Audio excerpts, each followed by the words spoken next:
You're probably wondering, why am I looking up again? Well, honestly, my tripod is way out in the truck and I just don't feel like going to get it right now. So I wanted to show you something that I'm working on in Lightroom. I'm developing for a client, but I captured these images yesterday from a musician, trumpet player.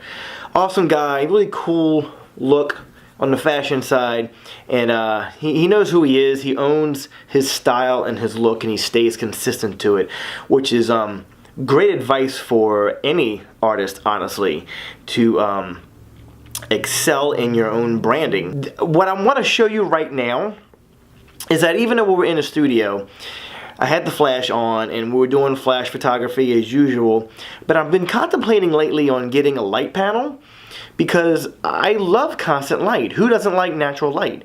Natural light is fun. You don't have to worry about the flash in those exposures. All you're doing is exposing for the ambient light. You know how to shoot quick.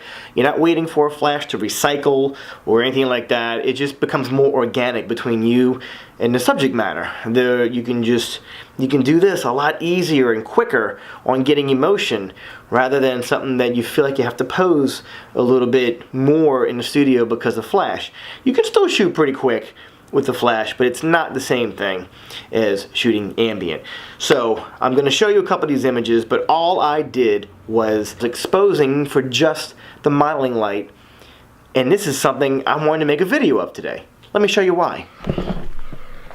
Okay, so this is what you need to know.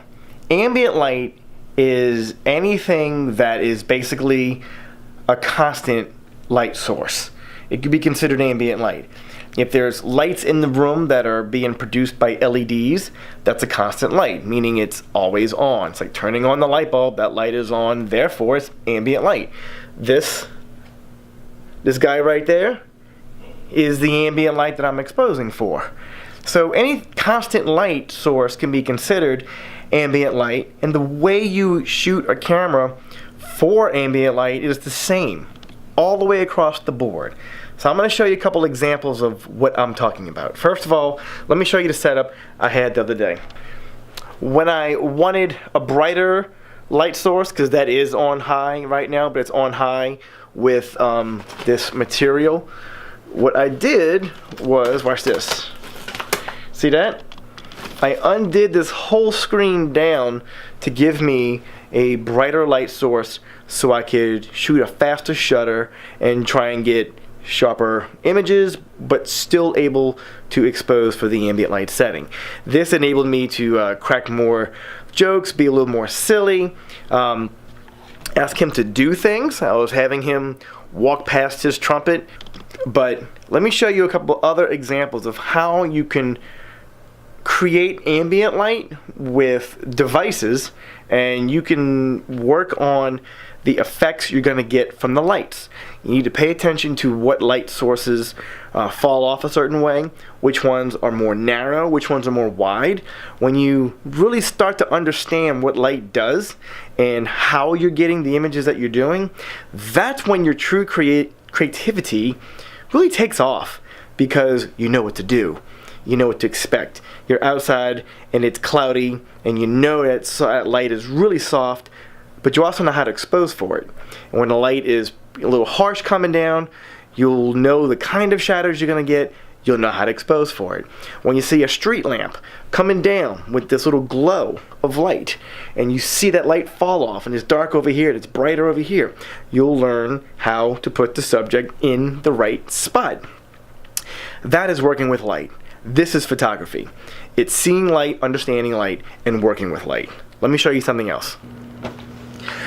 This is something I do on weddings all the time. I have a 100 macro lens, and whenever I take the wedding rings or some kind of jewelry or just something I want to get super tight on because it's small, I'll take my cell phone, turn on the light,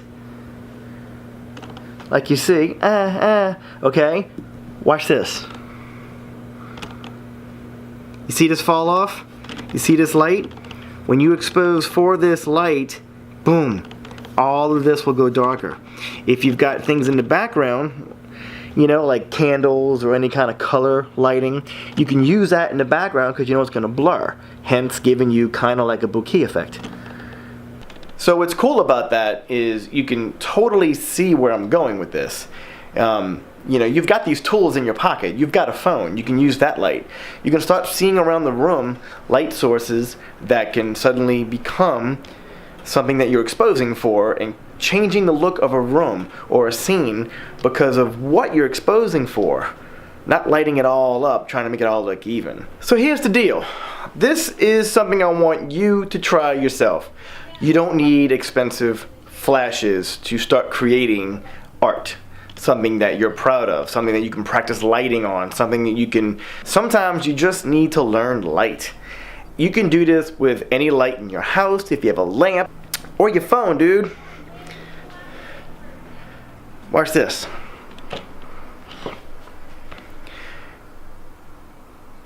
Even your phone, you can practice lighting. Look what this lighting does. Look at where it is and where it gives me that shine on the back of my head.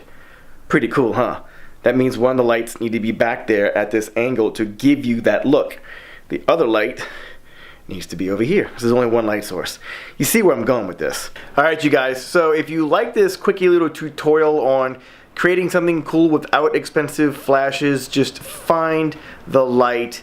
And if you really want to make things simple, develop in black and white.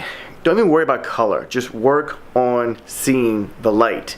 I guarantee you that once you apply these tips and tricks to your photography, it will get better, it will get different, it'll get unique, and most importantly, it'll keep you motivated to keep at this craft, which we call photography.